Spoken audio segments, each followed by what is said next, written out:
hang yung gab, bike. Parang Indonesian ba? O tanong ko lang, Brad. Uy, pala Tagalog. Paano nagkaroon ng 10 utos sa panahon ni Adan kung hindi pa nila alam ang mabuti at masama, ni hindi pa nila alam ang ibang Diyos? Yan, mga kapatid. So, magandang tanong ito. Ito yung mga ganyang mga tanong na magandang. Ayan, ito ang gusto ko mga ganitong tanong. Masarap yung sagutin. O, diba? At least, may sense, mga kapatid. It makes sense, So, papaano nga ba naman malalaman nila Adan at ni iba kung wala pang 10 utos? So, actually, mga kapatid, may kautosan na, hindi natin sinasabi na 10 lang, Brother Gomer. Correct. Pangit naman sabihin, basta 10, walang sobra, wala rin kulang. May kautosan na. At tungkol po doon sa mabuti at masama, alam na nila actually, alam ni Cain Alam ni Cain nung mapatay niya si Abel, nagtago Di ba? Basahin natin yan. Yung patay. 4. Nasa 4 yan. Chapter 4 na. Kasi, ayan si Cain at si Abel. Dito tayo sa dahilan ng pagkagalit. Ayan, sige. Basahin natin to. Dito na sa paghahandog nila. At sa verse 4, chapter 4, verse 3. Sabi po dyan ng Genesis. Dumating ang panahon na si Cain ay naghandog kay Yahweh ng ani niya sa bukid. Kinuha naman ni Abel ang isa sa mga panganay ng kanyang kawan. Pinatay niya ito at inihandog ang pinakamainam na bahagi. Si Yahweh ay nasiyahan kay Abel at sa kanyang handog. Verse 5. Ngunit hindi niya ginalugdan si Cain at ang handog nito. Dahil dito, hindi na mailarawan ang mukha ni Cain. Maganda pala sa magandang balita Biblia Nagusot yung mukha niya sa tindi ng galit. Kaya't sinabi ni Yahweh, anong ikinagagalit mo, Cain? Bakit ganyan ang mukha mo? Ang sarap pala pag-aralan, pagbasahin itong. Kaya ito nang ginagamit ko pag nagsisermon ako kasi napakaliwanag. Kung mabuti ang ginawa mo, dapat kang magsaya. Kung masama naman ang kasalanay, tulad ng mabangis na hayop na laging nagkaabang upang lapain ka. Nais nitong pagharian ka. Kaya't kailangang mapaglabanan mo ito. May pala talaga ang Panginoon, no? Binigyan na ng binigyan na niya ng babala si Cain kung saan mapunta yung galit niya. Sunod. Isang araw, niyaya ni Cain ang kanyang kapatid. Abel, pumunta tayo sa bukid. Sumama naman ito. Ngunit pagdating nila sa bukid ay pinatay ni Cain si Abel. Di ba? Hindi pinakinggan ni Cain ang babala ng Panginoon. Dapat mapaglabanan niya. Hindi niya napaglabanan.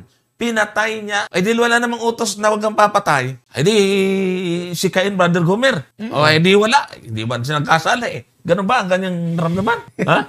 Hindi, alam niyang nagkasala nga talaga siya anong nangyari?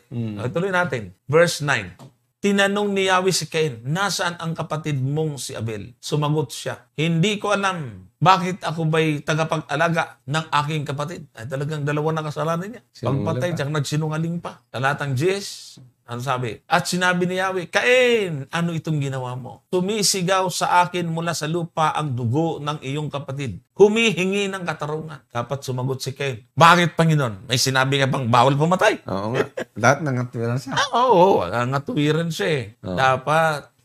Nag-deny pa Bakit niya i-deny kaya? Kung wala namang utos na hindi naman bawal, hindi wag na niyang i-deny. Next verse. Sinusumpa kita ngayon at hindi mo na maaring bungkalin ang lupa dahil dumanak doon ang dugo ng kapatid mo na iyong pinaslang. Ay, tama ba naman itong ginagawa ng Cain? Wala man siyang sinasabing masama yung pumatay. Tapos susumpain niya, no? Oo nga. Hindi, parang si Natoy Alinton, si iba may kasalanan, si Adan. Ayun na nga. May kasalanan dyan. Hindi kasalanan ni Cain yan. Tanong kayo natin kay Brother Natoy Alinton. Di ba? Tama. Walang kasalanan si Cain dito. Ganun ba yun? Dapat lalabas, wala pang 10 utos Wala.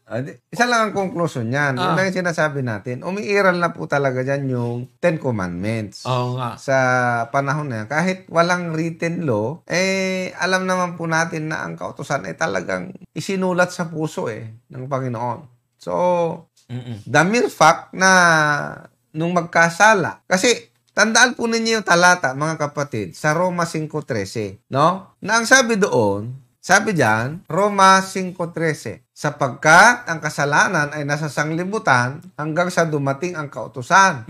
Ngunit, hindi ibinibilang ang kasalanan kung walang kautusan. Ay, malinaw yan, Brother Gomer. Ang linaw po niyan Hindi po pwedeng ibilang ang kasalanan kung walang kautusan. Ang maganda ngayon, may mababasa ba tayong talata na masama ang ginawa ni Cain? Ito. Ay, talagang masama. Unang Juan 3:12.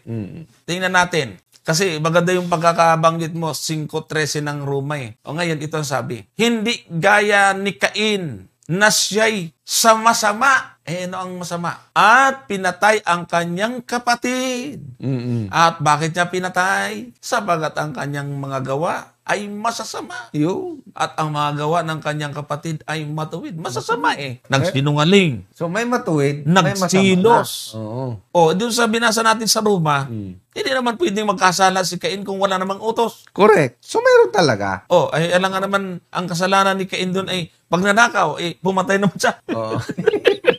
Kaya ngayon na maliwanag dyan na yung kasalanan, sabi, bago dumating, yun ang yung dapat nating intindihin kung ano yung ibig sabihin ni Apostol Pablo na bago dumating ang kautusan, may kasalanan na. Ang ibig sabihin nung bago dumating, ayun po yung nung isinulat na ng Panginoon at mayroon ng written law. Okay? Pero hindi ibig sabihin na walang written law ay walang law. Kaya nga si Abraham mayroon ng sinunod na law Tama. Tingnan natin ang Genesis 26 verse 5. Kung tatanungin natin, magpapaka-technical ka, Genesis 26:5, sapagkat sinunod ni Abraham ang aking tinig, ginanap ang aking bilin, ang aking mga utos, ang aking mga palatuntunan, at ang aking mga kautusan. Kumpleto po ito mga kapatid. Saan nakasulat yung sinunod niya? Yun nga, sabi ng Roma 2:15, Roma 2:15.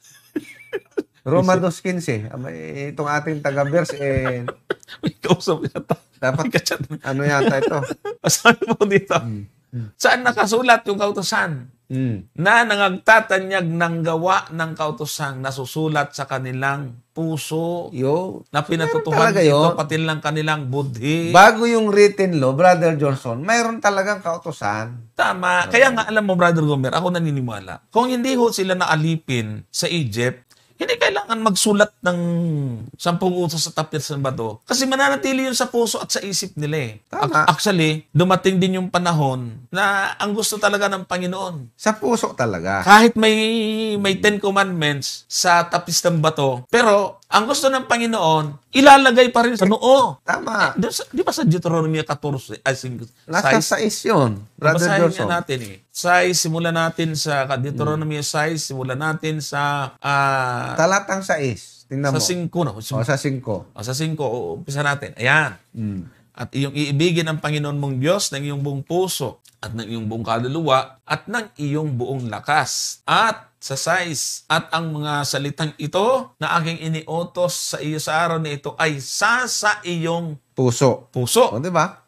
At 7. Oh. At iyong ituturo ng buong sikap sa iyong mga anak at iyong sasalitain tungkol sa kanila. Pagka ikaw ay nakaupo sa iyong bahay at pagka ikaw ay lumalakad sa daan at pagka ikaw ay nahihiga at pagka ikaw ay bumabangon. 8. At iyong itatali na pinakatanda sa iyong kamay at mga magiging pinakatali